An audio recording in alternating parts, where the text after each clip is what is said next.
And he goes on to say, and they still maintain close links with the PNM and occupy senior and influential positions in the SIA. They are as follows. And he names 25 people here in the SIA. Every single one of them superior in rank and training to Rescue Ramnarine. 25 people on their post, this policeman names to the Prime Minister. And then he goes on to make his recommendations. And I read for you, pay careful attention and cast your mind back to what actually happened and compare it to his recommendation. The situation at the SIA warrants immediate attention. Doesn't that sound like the Prime Minister in October 2010? If sensitive information from that unit is allowed to be clandestinely sent to leading members of the PNM, it would undermine the legitimate government of Trinidad and Tobago and ultimately lead to its downfall. This is a police officer reporting to the Prime Minister. He know who is PNM. He know how they voted. And he's recommending that they be removed. And guess what? What did the Prime Minister do? She fired every single one of them. You would have remembered, I did ask in the Parliament of the Prime Minister to tell us if she had requested the personnel files of SIA officers and they were delivered to her home and signed for by her husband. You know what the answer was? I just always receive files. That was the answer. But she fired all those persons. And today, they are with their lawyers seeking to get you taxpayers to compensate them the same way they had to compensate Brigadier Joseph by millions of dollars for wrongful dismissal.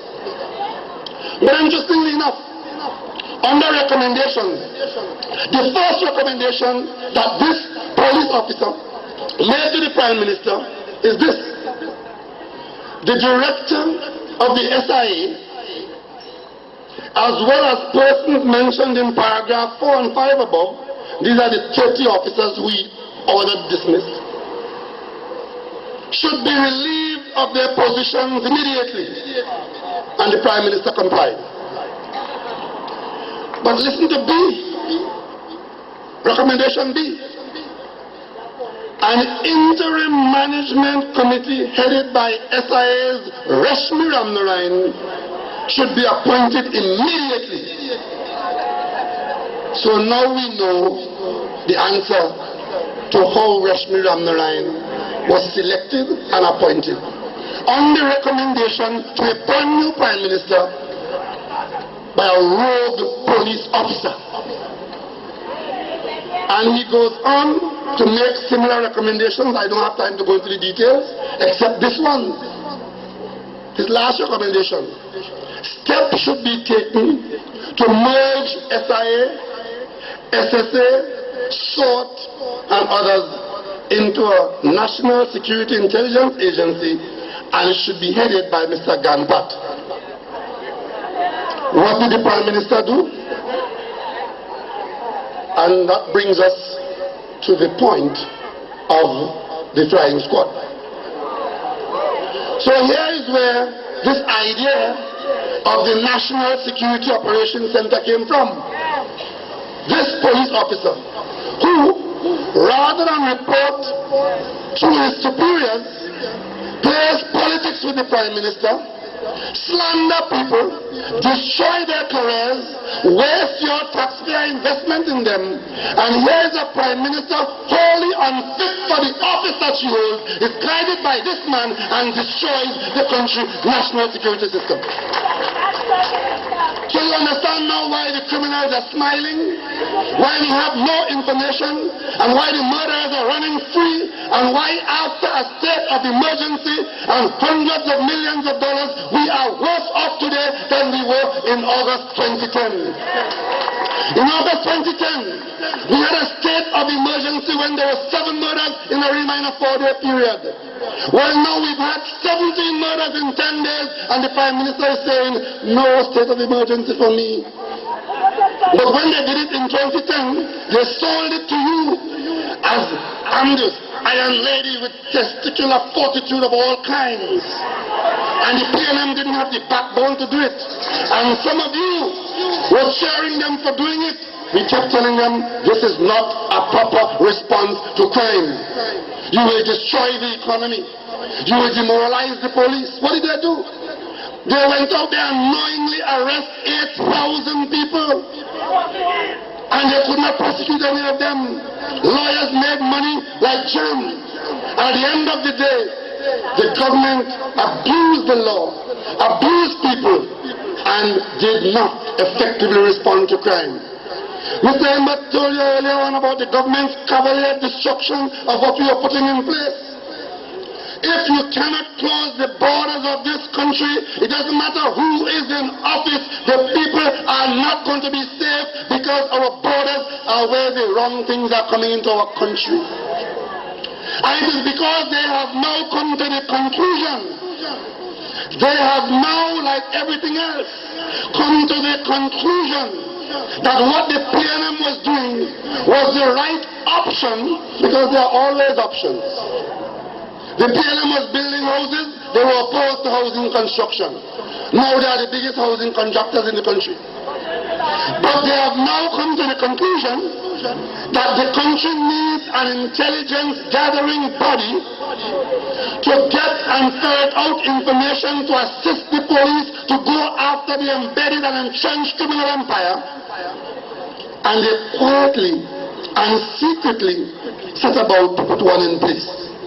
And that is how the flying squad came back on the table. You see, they couldn't come out up front and say that they are replacing salt with something like salt, because it would make them look bad for the way they behaved in the beginning. And of course, you know, as long as Jack Rowley is involved, it ain't going to go straight. In fact, somebody told me in my constituency that when he dies, as we all will, they want to screw him into the ground.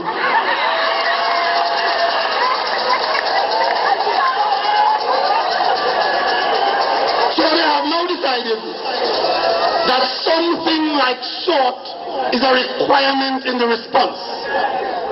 But under the PNM, the onus was getting high quality officers, test them, select them, put them there, train them under Jack Rowley and this government.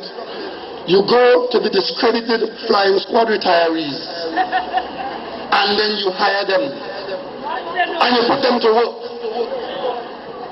And then when you're caught doing that, you pull back and say, imagine the Prime Minister, head of the National Security Council, the Minister of National Security, and the Commissioner of Police, the three people who you are dependent to secure you and your family. Their first response to this flying squad debacle is that they know absolutely nothing about it. Well, I can tell you, the only good thing about that is that it's a lie. Because if it was true that the head of the National Security Council knew absolutely nothing but an army of 75 men running up and down the country playing police and Keystone Cops, then you should get a new National Security Council.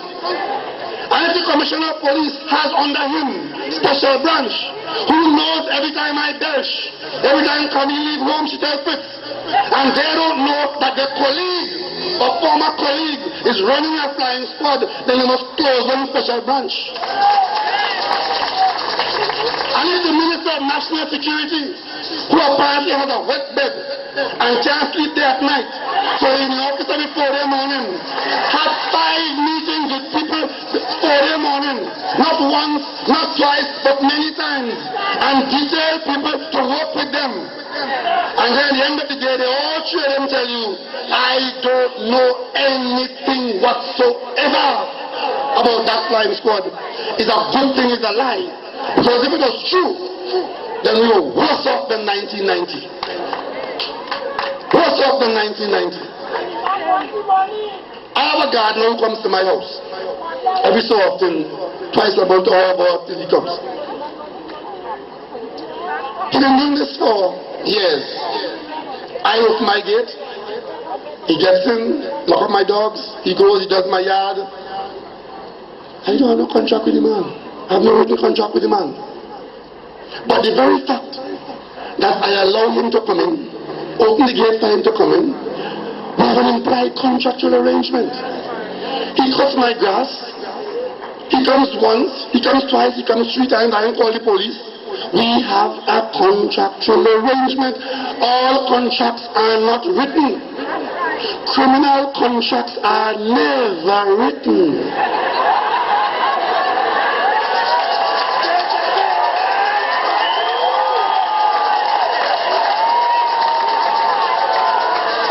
And that is why you must take note that the first thing the Minister of National Security said after he said he didn't know anything is that no police ain't sign nothing, I ain't sign nothing, and she ain't sign nothing, and he ain't sign nothing. But I tell you one thing. I saw a document which I have in my possession, a letter written to Minister Jack Warner, National Security Minister of Trinidad and Tobago, written to him in his capacity by citizens in Belmont who were reporting criminal conduct on the part of others in their community. The letter arrived in the ministry and was stamped on the 1st of October 2010. On the 4th of October, the letter is passed from the minister with what appears to be his initials. He wrote at the top of the letter, "Here, look into this matter urgently." So here it is. Citizens reporting to the minister they have got a problem. The minister reports to the director of the National Security Operations Center. Why would the minister do that? It is because it's part of his portfolio.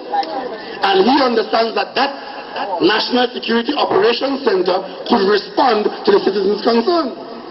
So Hira got the letter. And what does Hira do?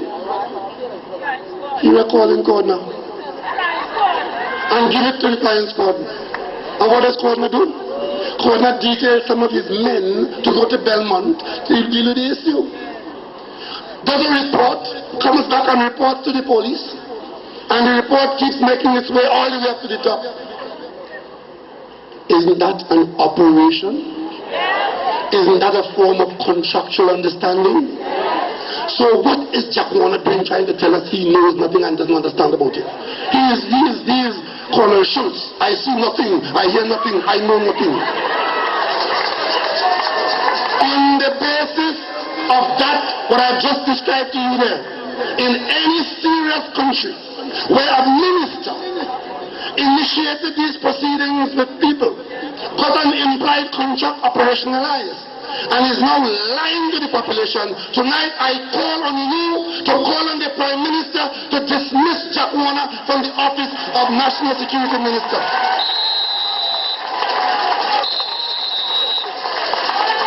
And if the Prime Minister does not do that, then the next thing that we will do to mobilize in this country is for the dismissal of the Prime Minister of Trinidad and Tobago.